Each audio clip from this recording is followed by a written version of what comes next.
Welcome, welcome, welcome. Welcome tonight to each of you that have tuned in to this live stream.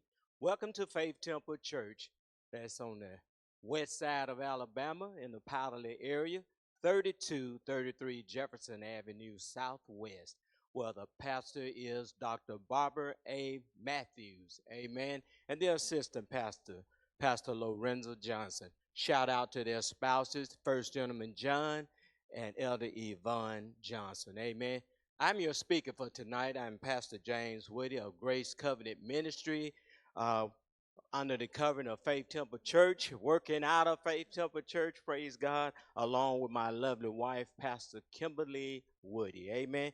Thank you for tonight. Thank you for tuning in. Thank you for getting together, Christians and saints of God.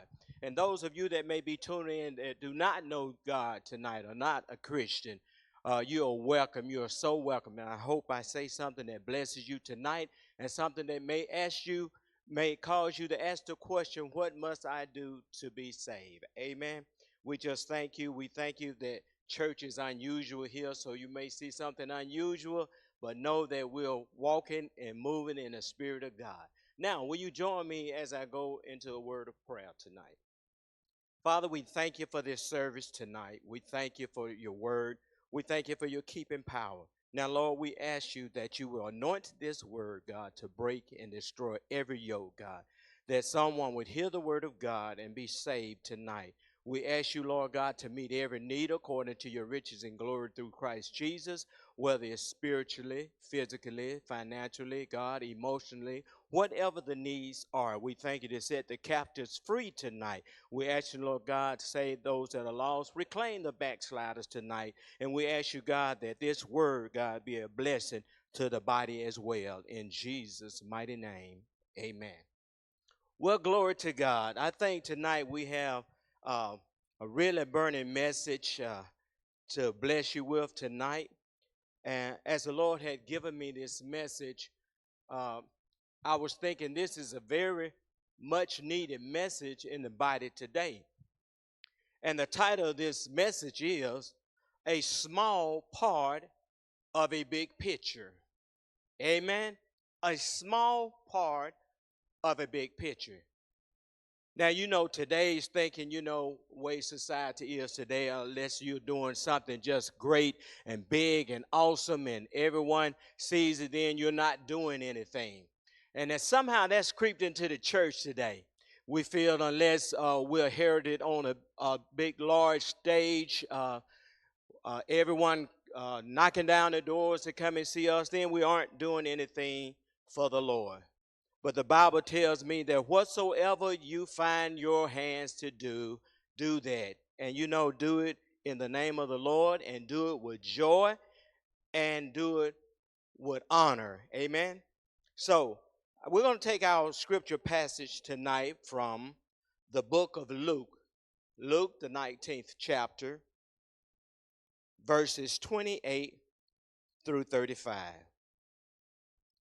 Amen. And I'm going to say this. Let me apologize if I've been up here any time and I've sped by so fast and you can't keep up. I want those, as well as the Bible scholars, I want those who are a new Christian and just learning the Word of God to be able to follow, to be able to keep up if you want to take notes as well. Amen. So I want those of you that may not even be a Christian, but you somehow tune to this stream tonight and you want to know more about God, I want you to be able to follow as well. So I'm going to try to take my time with this word tonight. Amen.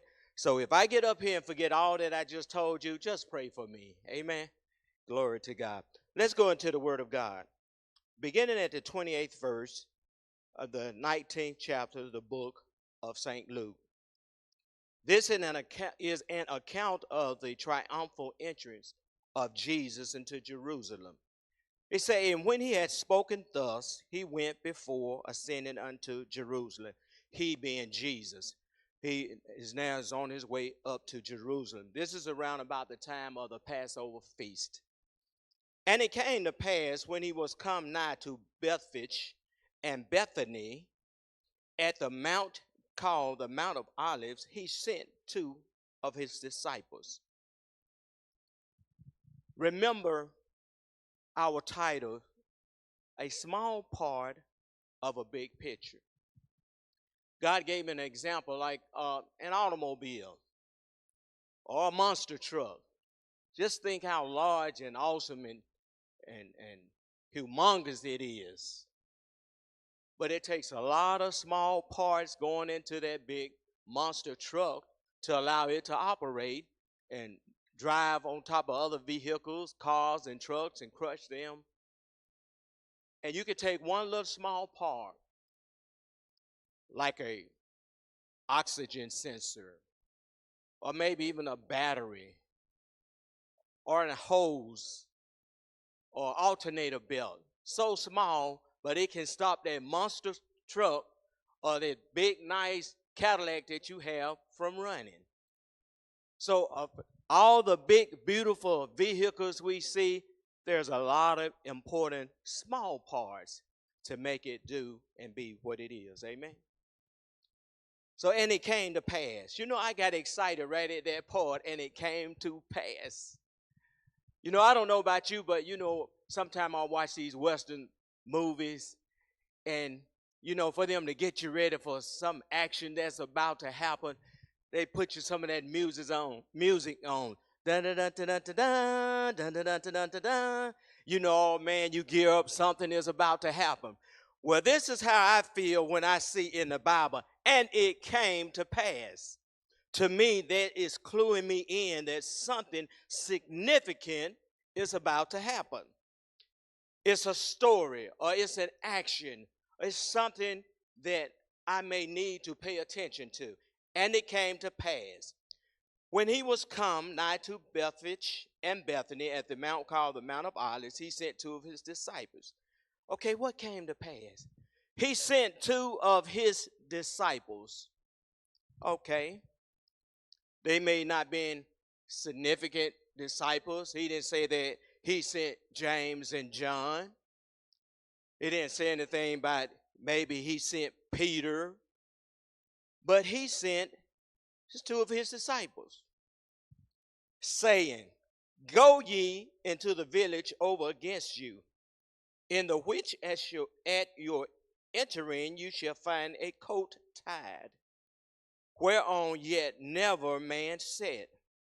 Loose him and bring him thither. Now I call this a big picture, but a lot of small parts to bring about the big picture. Now you don't know what the big picture is right now because I haven't revealed it unless you read ahead. Amen. But I'm going to build up from the small parts of the big picture. So here Jesus sent two of his disciples. He commissioned them. Commission is to give an order or a command or a duty to a person or a group of people.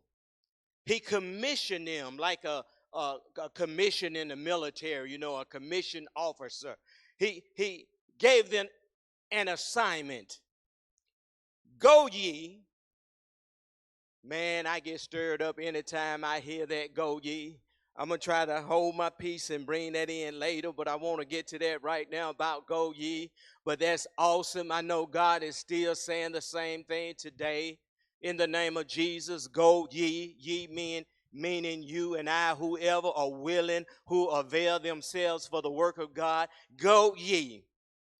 So this is just like a simple assignment. And sometimes, you know, in the church, the pastor gives you an assignment, a request, asks you to do something, give you a duty or whatever, or some leader in the church. And sometimes we may feel that it is insignificant, you know, doesn't amount to anything. Maybe sometimes we even feel like it's demeaning, you know, what we're being asked, because we may have a few titles but not behind our names, you know, and we may feel this is beneath us. But here Jesus just sent two of his disciples. They weren't important enough, I guess, to even mention their names. Just two of his disciples, telling them to go ye into the village over against you. When he told them to go to this village, he not only told them to go to the village, he told them what they would see when they got to the village. Not only did he commission the two disciples, but he prepared them for what they would see when they got to the village. This village was up ahead of them. They went on up ahead of Jesus and went to this village. And then Jesus said, you'll see a coat tied, whereon yet never man sat. Loose him and bring him hither. Now, what is the significance? I'm wondering what the two disciples, pondered in their minds. A coat, a baby donkey. What is he sending us for, to get a donkey? Why do we need to go get a donkey? Maybe he just wants to get us out of the way. I don't know, something he wants to do with the other disciples. You know, if there was today in our time, sometimes we let the enemy get in our mind and we begin to think in terms of that. Not saying that that's a request, there's a need that the Lord has and he's asked us, but we began to maybe judge the assignment, whether it's worthy of us. But anyway, go and see this coat tied. And did they ponder in their mind, why can't John go? All he wants to do is just lay his breast on Jesus' chest, lay his head on Jesus' breast. Why can't Peter go? All he does is just sit there and sharpen his sword. Why can't Judas go? All he does is count money all day long. You know, I'm wondering if they had to deal with that, if the enemy spoke to them, that old slewfoot devil like he does to you and I, and try to confuse us and distract us from assignment. I'm wondering if they had to do that. You know, sometimes we think about the people in the Bible that they were so spiritual and they were people. They were people just like you and I. They were human beings. Some of them was worse than we are. So I'm sure they dealt with the same emotions. Jesus said, you'll find a coat tied, mean bound, whereon yet never man sat, mean he's never been set upon. But I want you to loose him and bring him hither. I began to think about that in simple terms today.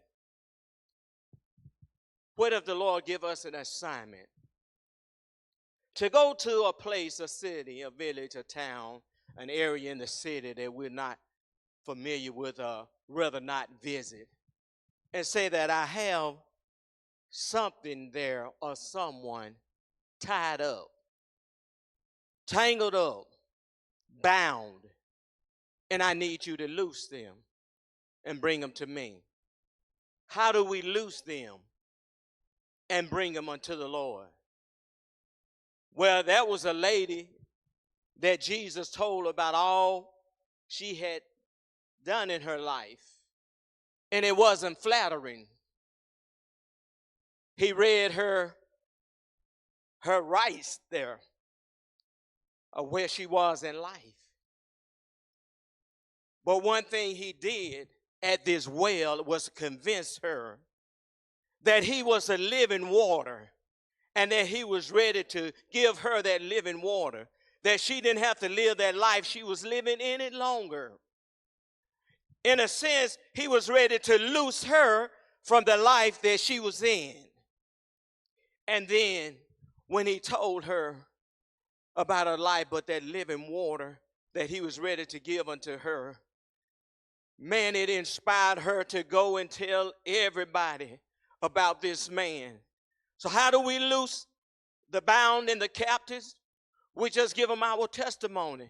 Jesus is Lord. He still saved. He died on the cross for you and I. He was buried, but he was raised. And he's on the right hand of the Father, making intercession daily for you and I. And whosoever come unto him, he will in no wise cast out. But if we will repent before him, he will cleanse us of our sins and come into our lives. In Jesus' name, amen. He said, loose him and bring him unto me. Now, right here, I was looking at the different parts. And I said, now, in this picture that we're forming, we're drawing you a picture, a big picture. Jesus was the first to do his part. First, he commissioned 2 of his disciples to go into a village and to find a coat there and to loose him. Not only did he commission them, but he prepared them for what they would see. When you get there, this is what you will see. That would encourage them that Jesus was and is Lord. Jesus said it would be there. When they got there, what did they see? A coat that was tied, showing the deity of Jesus Christ, the all-knowing power of Jesus Christ. If he said it's so, then it's so. So why if he tell us something, we doubt? Why if he speak to us, we don't believe today? But anyway, they went there and saw the coat, and he said, bring him to me. Gave them further instructions, another duty, not only to loose or untie him, but bring him to me.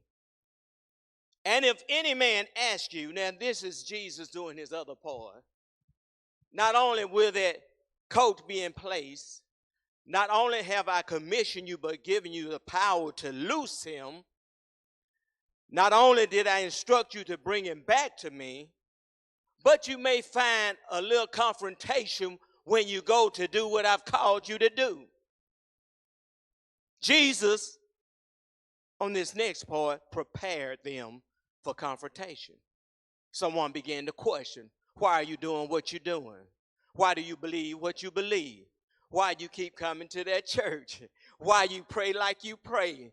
Or why you keep on shouting? Why you sing those songs? And I can see that you're going through, but you're still singing, to God be the glory.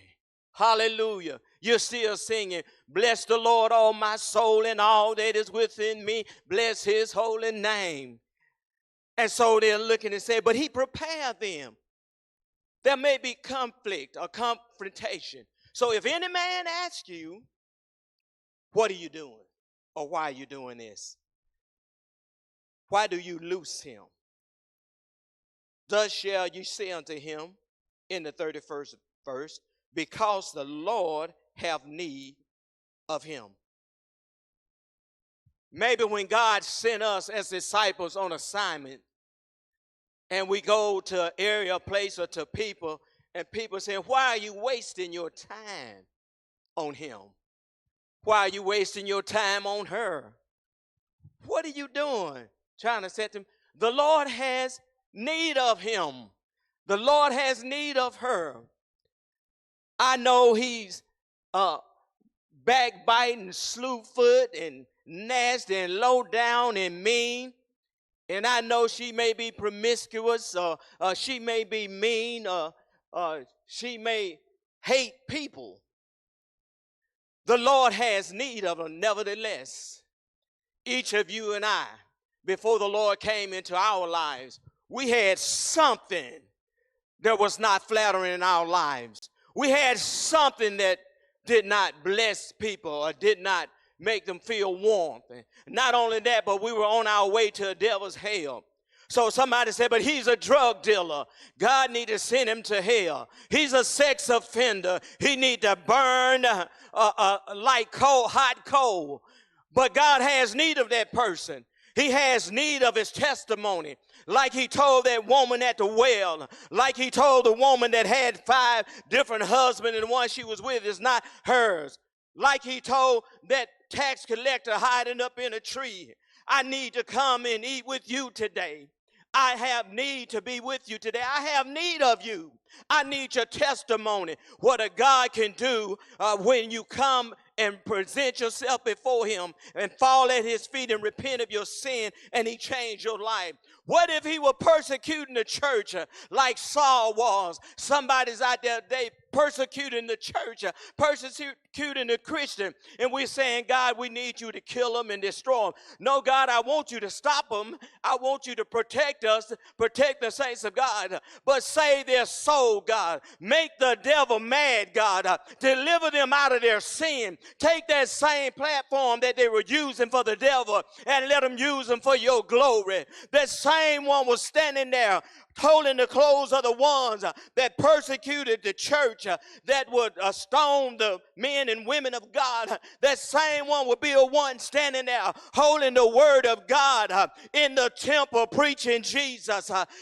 Loose him, untie him, bring him unto me. Our testimony, the way we live our lives, in our homes, on our jobs, in our neighborhoods. That's the way we lose people, by showing them the love of God, by showing them the grace of God, by showing them the peace of God.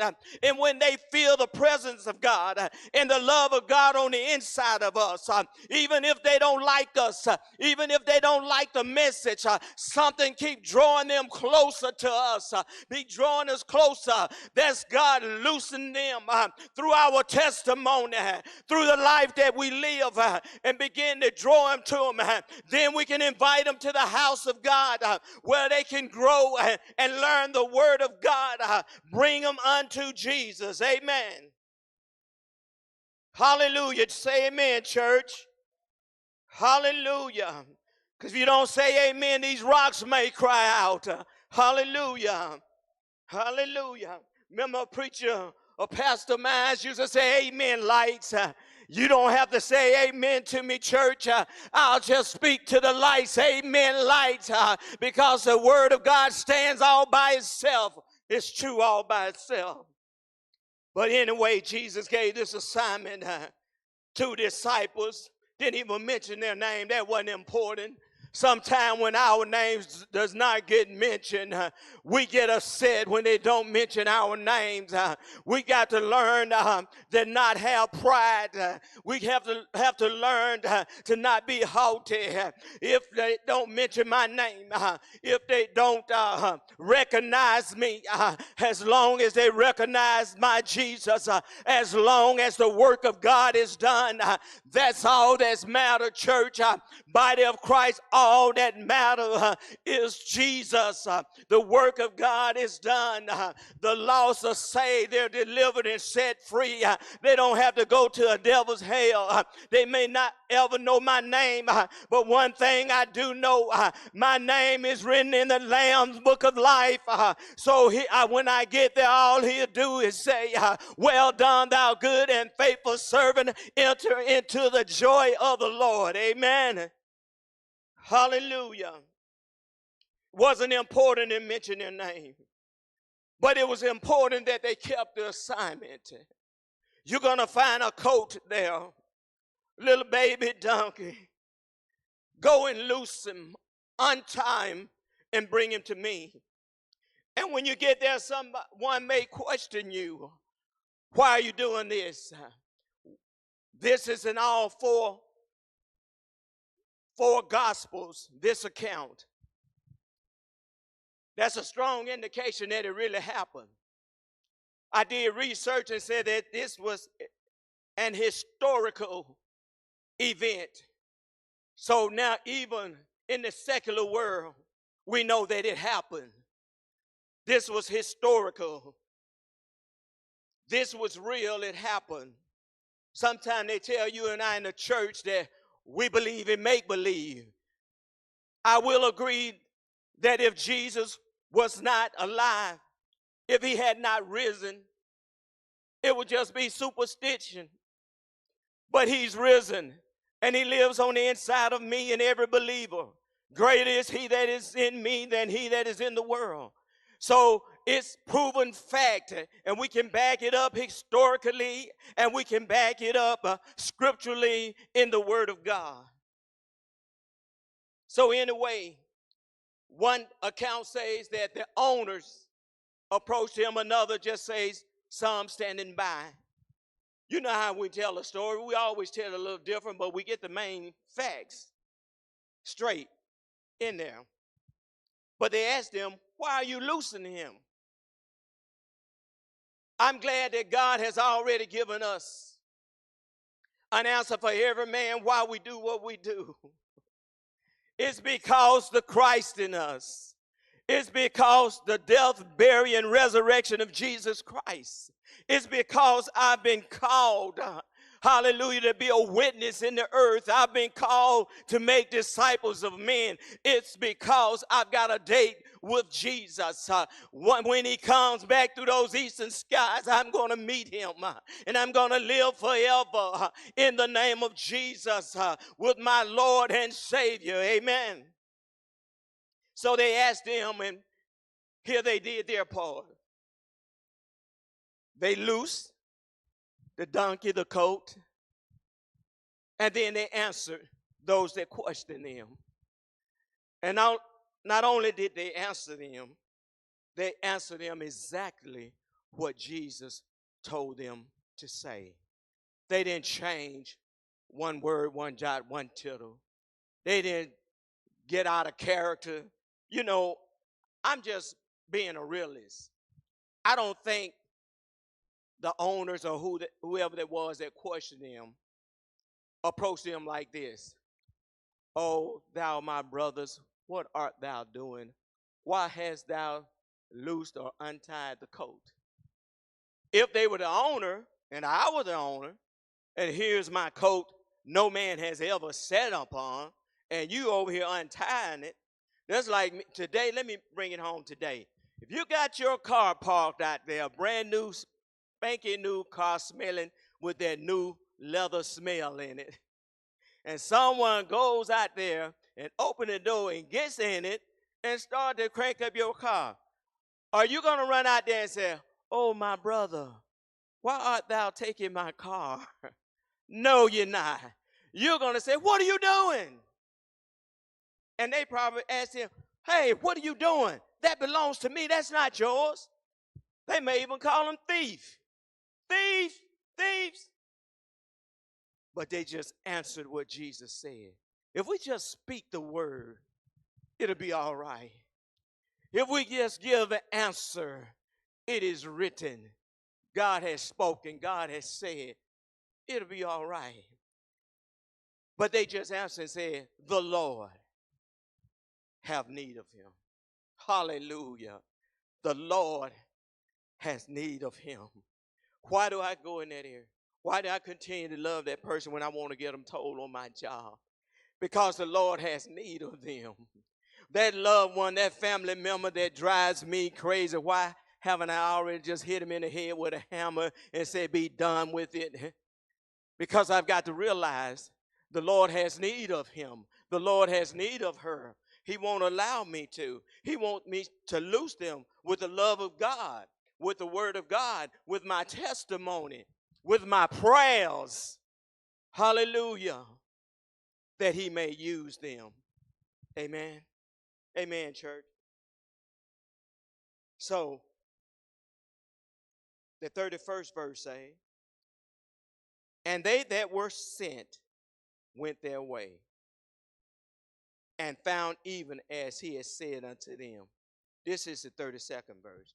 I got excited because, I like it kind of like synonyms and everything and words, rhymes and stuff, Said the ones that were sent went. Very simple, but very powerful. See, we know, and we quote it all the time, many are called, but few are chosen. Amen. And then we get saved, and we begin to know the ways of God. And then we get excited about how God is using different people. And then we say, "Use me, Lord. Send me. I'll go." And we are sincere and honest about that. "Use me, Lord. Send me, God. I'll go." And we go. But sometimes along the way, we get distracted. Maybe because we feel we've been in it for a long time, that we're elevated to a point that the assignments need to be great, not simple. Um, we need a bigger platform. I don't know sometimes what the enemy may be speaking to you and I. But we may get to the point when the Lord sends us, we don't go. We begin to question God. Why am I the one that have to go all the time? Why am I the one that have to sacrifice all the time? Why isn't somebody else joining me? I can't answer that question. But all I can say is, Lord, help me to stay focused and to do your bidding.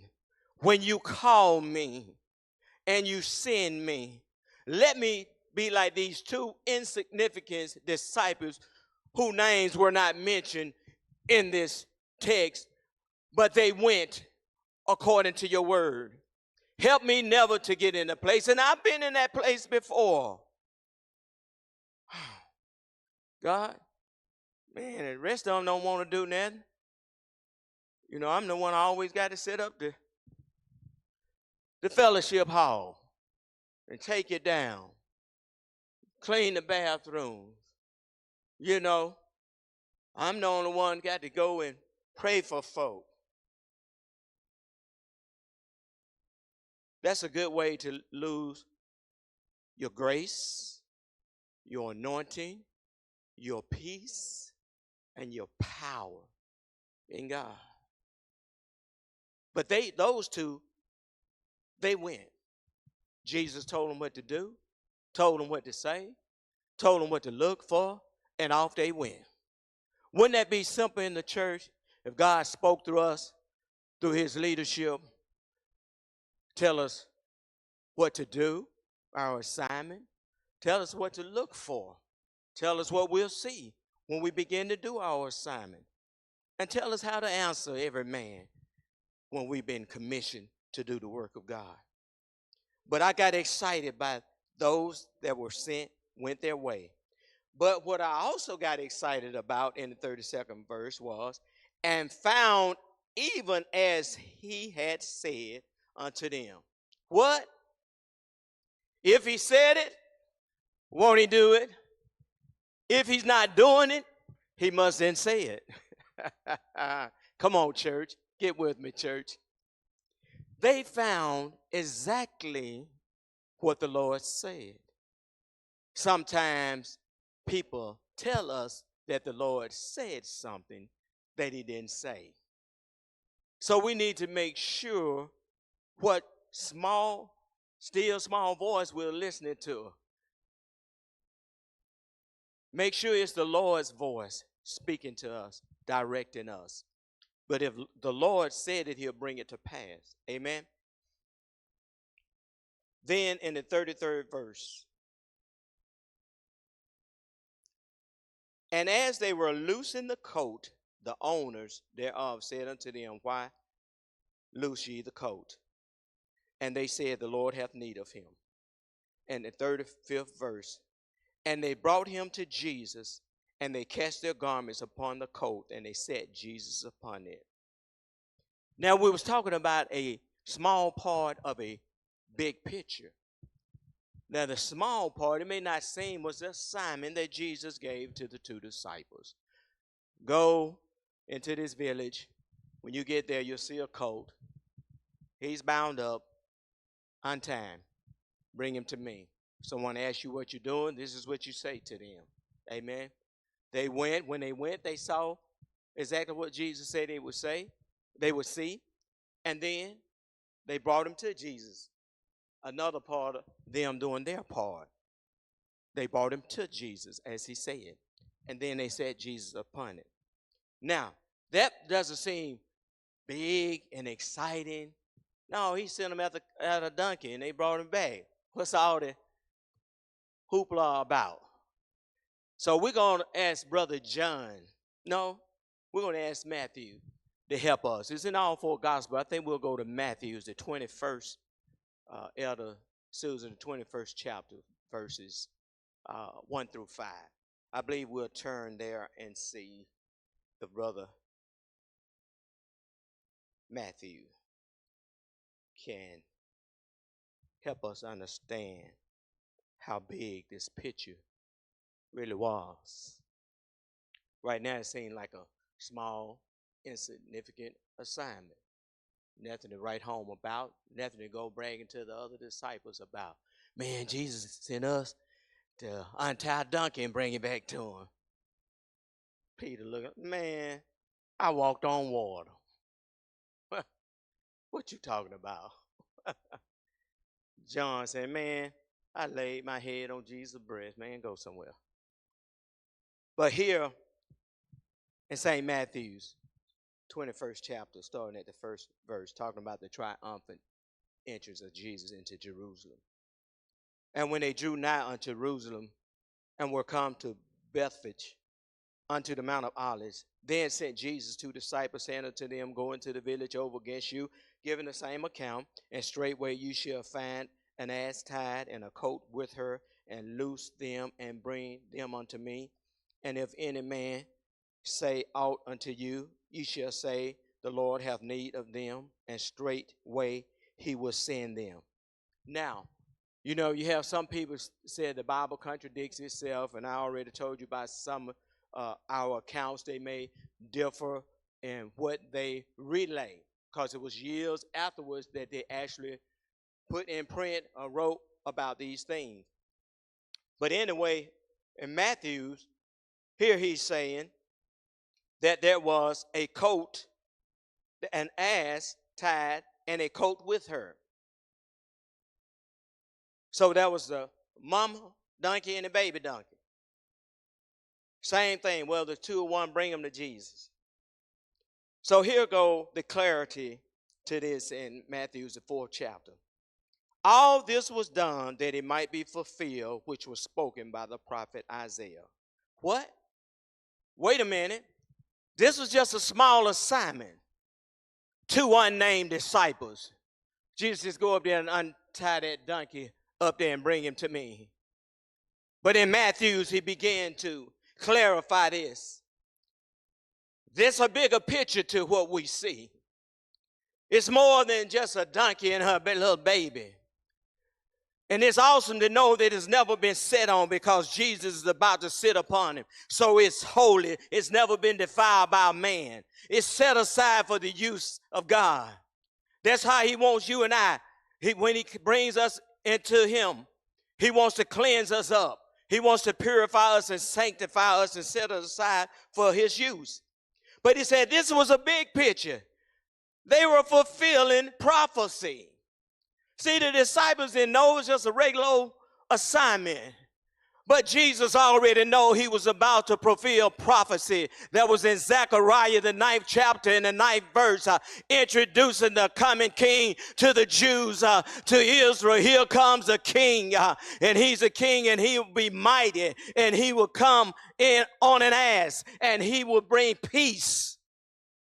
See, all the other kings came on war horses.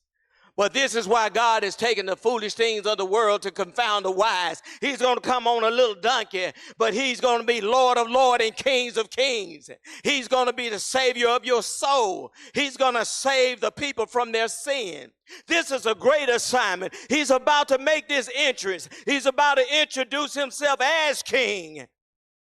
And he just sent them to get a donkey. Some of us would have missed out on that. No, hey, I'm tied up. I'm not feeling good today. I'm not myself today, because his assignment was not large enough. But he has said, if I need you to go and I need you to speak to hundreds and thousands, I'm going to have you on this platform.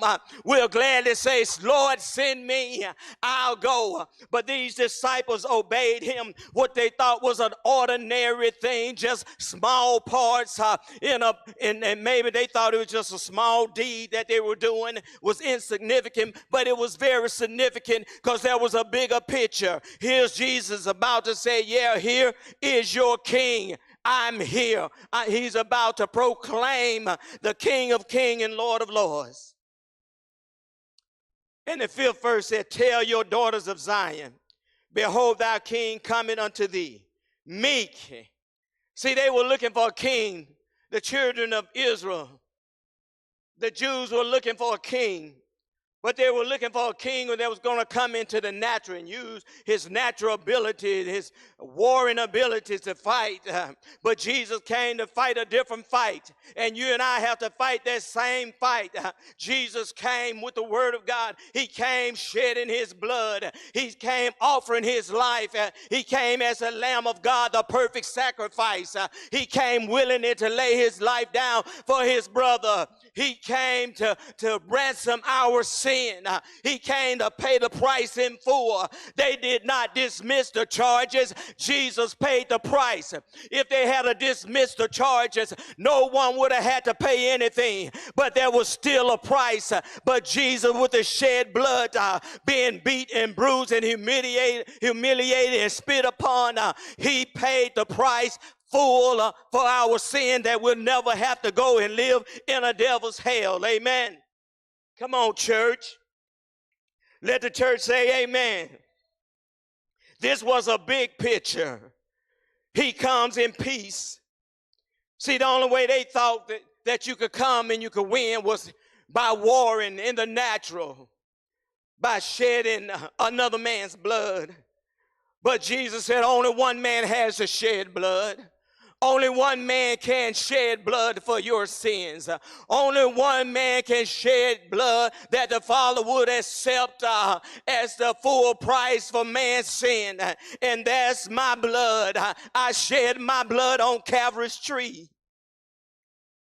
He coming meek and sitting upon an ass, and a coat the foal of an ass. This is what Zechariah said. He's coming. But we also have a word that he's coming back again. And I want to tell you this time, he's not going to be that meek king coming on a donkey. He's going to come back with power. He's going to come back with the church. And he's going to destroy sin forevermore. Amen.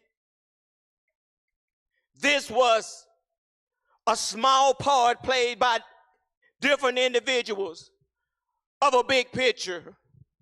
I don't know, I'm going to speak to the church before I speak to those of you that may not know God, but I'm going to speak to the body of Christ. Have you been bemoaning the part that God has given you in his picture? Have you began to reject and think that God doesn't care and doesn't want to use you?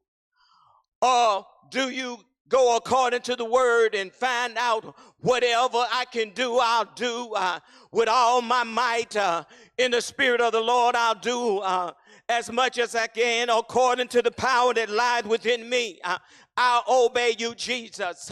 I don't have to be the biggest part, but they need my part. A lot of times we hear the church begin to complain about God. He's haven't shown up and he's not doing what he's promised. And where are you, God? And you said you'll do this. And I've been there, God. Where are you, God? Did you forget about what you said or what you promised your son? God, what are you doing? What's taking you so long? But I found out in the big picture that Jesus always does his part. But not only does he have to do his part, man has to do his part. Now somebody may be supposed to intercede and pray for me, and they're not doing their part because they're tired of being the only one showing up to prayer meeting, and they're not doing it. Just like those disciples, if they hadn't obeyed Jesus Christ and went and untied, loosed the donkey, they could not stop the work of God, but they could hinder him because Jesus would have to go and get some other disciples to go and loose that donkey and set him free. So you have to do your part. If they had not gone and spoken to the people as Jesus said, but they feared the people when they say, what are you doing? And if they had feared and ran off and not spoken to them in the authority that Jesus had given them, because he authorized them to do that. Say the Lord has need of him.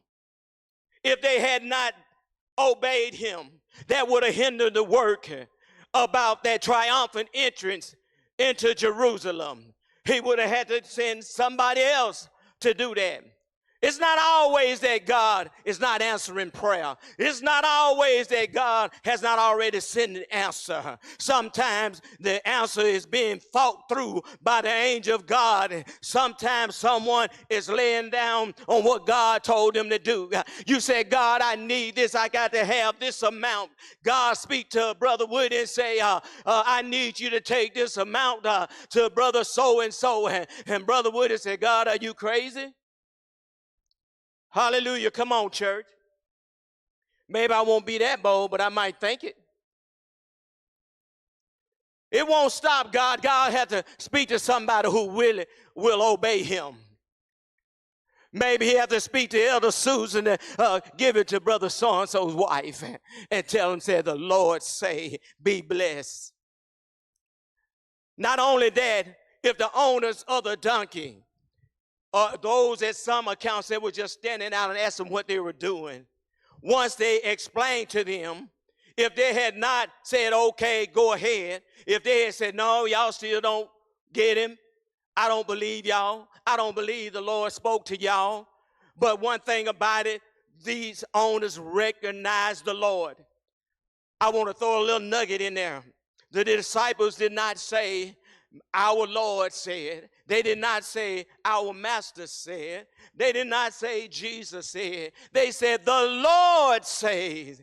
And those owners there that questioned them, they realized who the Lord was. There's only one Lord, and he's Lord of lords and Kings of kings. There's only one Lord, and his name is Jesus. But if they had not obeyed and they stood in the way and said, no, we don't know y'all. We're not letting you all get them. No. If the Lord said it, he need to come himself and tell me. You know how we do. If the Lord told you, wait till he tells me. And he will if we listen.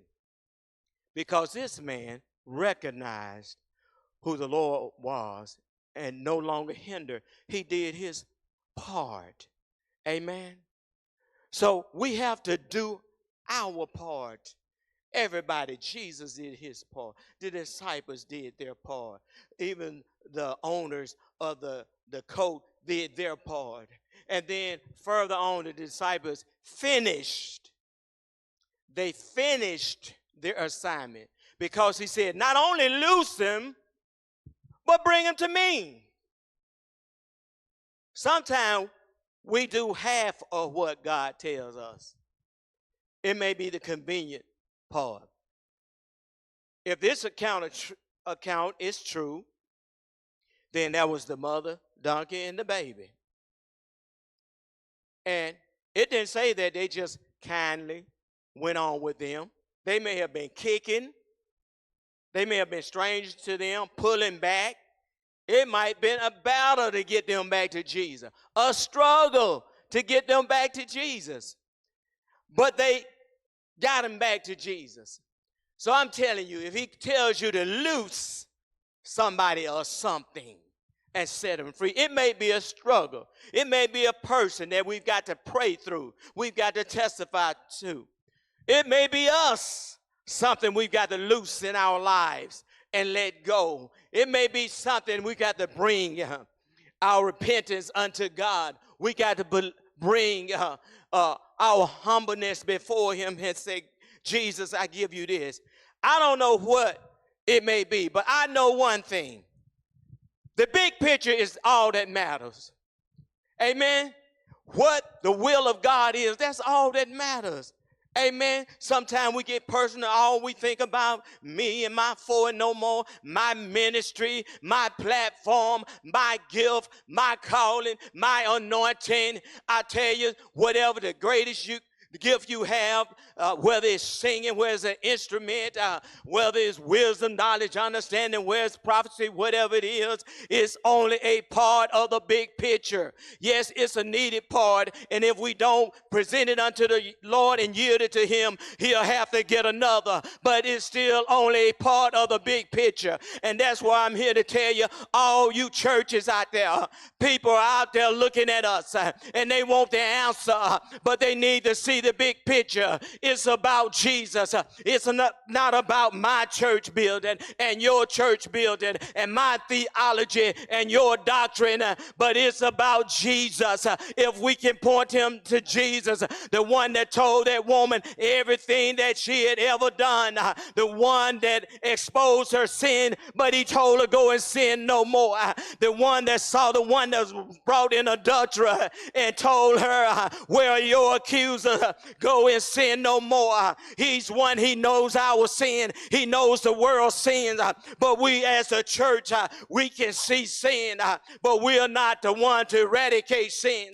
But we can help set them loose, free from sin, by telling them that Jesus loved them, paid the price for their sins, and he wants them to be saved.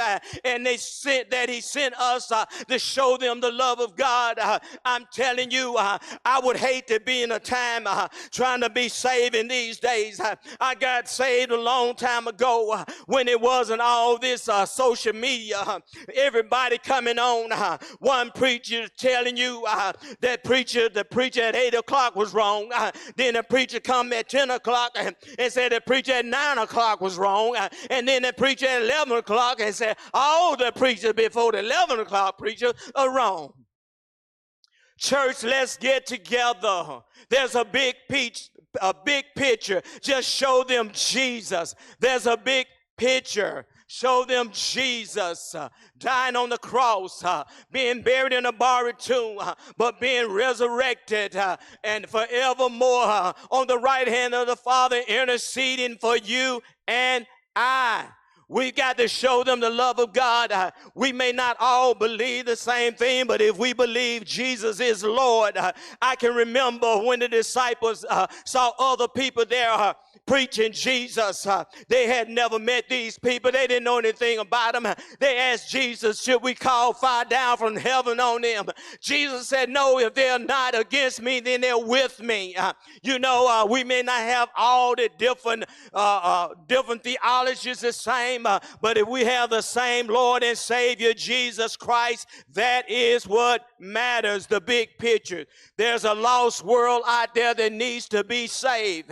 And if we are not the lighthouse, if we are not the salt of the earth, if we are not the ones that have the truth, then they're going to be lost. The love of God. The Bible said that love covers a multitude of sin. I don't care how low down and sinful you are out there. The love of God covers that. If you would accept Jesus Christ as your Lord and Savior, I'm going to ask you to bow your heads with me, those of you that are viewing this live stream.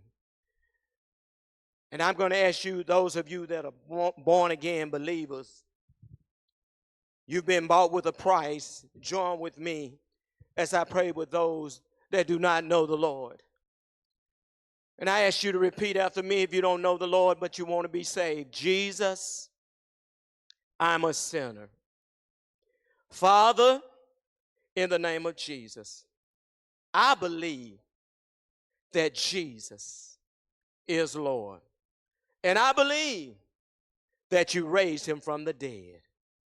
And I asked you to forgive me of my every sin and to cleanse me from all unrighteousness and write my name in the Lamb's Book of Life and lead me to a Bible-believing, word-teaching, loving church of God, that I might grow in you, grow in wisdom and in knowledge, in Jesus' mighty name. I hope this word has blessed you today. Go and do your small part, which is not a small part, in this big part, that the lost might be saved and Jesus might be glorified. Amen.